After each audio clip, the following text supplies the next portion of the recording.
1984 সালে 90 কোটি 82 লাখ টাকা ব্যয়ে নারায়ণগঞ্জ নরসিংদী অগ্রণী সেচ প্রকল্প 1 এবং 1993 সালে 101 কোটি টাকা ব্যয়ে শীতলক্ষ্যার পূর্ব পারে বন্যা নিয়ন্ত্রণ বাঁধ নির্মাণ করা হয়। কিন্তু কর্তৃপক্ষের উদাসীনতায় সরকারি খালসহ পানি উন্নয়ন বোর্ডের ক্যানেল প্রভাবশালীদের হাতে চলে যায়। এলাকাবাসী বলছেন, দখলের কারণে 90 ফুট প্রশস্তের খাল এখন হয়ে গেছে 10 ফুট। খাল দখল করে নির্মাণ করা হয়েছে বহুতল বাড়ি। এতে বন্ধ হয়ে গেছে পানি নিষ্কাশন ব্যবস্থা, ফলে স্থায়ী রূপ নিয়েছে জলাবদ্ধতা।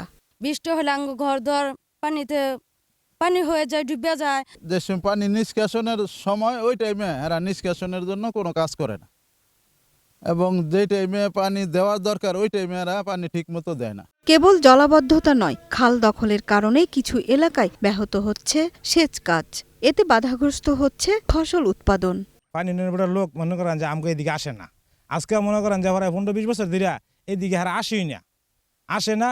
এই যাই টুকটাক যাই আমরা নিজেরা কৃষক যারা আছি আমরা নিজেরাই ডি করে লই। এই খালটা কৃষক ফসল করতে পারে না, প্রায় 17-18 বছর ধরে ফসল করতে পারে না। আজকে 5 বছর হয়েছে খালের মধ্যে খুব মাটিও কাটে না।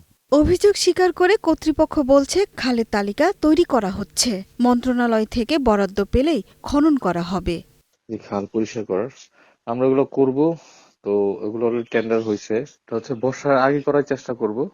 হয়তো দেখা গেছে যে আমরা আজ মনে করেন এপ্রিলের বা মের ফার্স্ট উইকে শেষ হয়ে যাবে আর কি। ইতিমধ্যে আমরা আমাদের খালের যে লিস্ট সেগুলো পাঠাচ্ছি। মন্ত্রণালয় থেকেই মূলত এবার বরাদ্দ আসবে এবং স্থানীয়ভাবেও আমাদের যে বরাদ্দ রয়েছে সেগুলো সমন্বয় করে আমরা সব খালগুলোকে পুনরায় আবার খনন করব।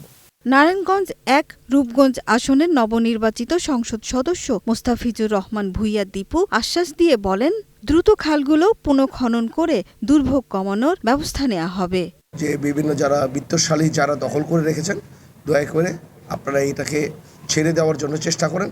কারণ আমরা সকলে মিলে, এটা রূপগঞ্জবাসীর দাবি, এটা আমাদের দাবি যে আমরা এই খালগুলির পুনরুদ্ধার করব।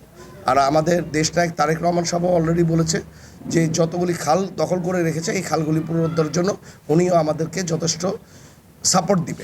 সামান্য বৃষ্টিতেই তারাবো, বড়পা, মুরাপাড়া, কাঞ্চন, ভুলতা, নাগেরবাগ সহ প্রায় 40 গ্রামের মানুষ পানিবন্দী হয়ে পড়ে। সুরাইয়া অনু, গ্রিন নিউজ ডেস্ক।